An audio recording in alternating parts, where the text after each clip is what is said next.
আসসালামু আলাইকুম সুপ্রিয় দেশবাসী। স্বাধীন বাংলাদেশের মানুষকে লাল টিভির পক্ষ থেকে লাল সালাম।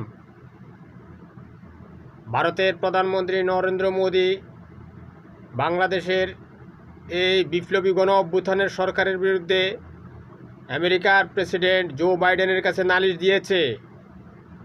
সে জানাতে চাচ্ছে যে বাংলাদেশে সংখ্যালঘুদের উপর চরম নির্যাতন হচ্ছে।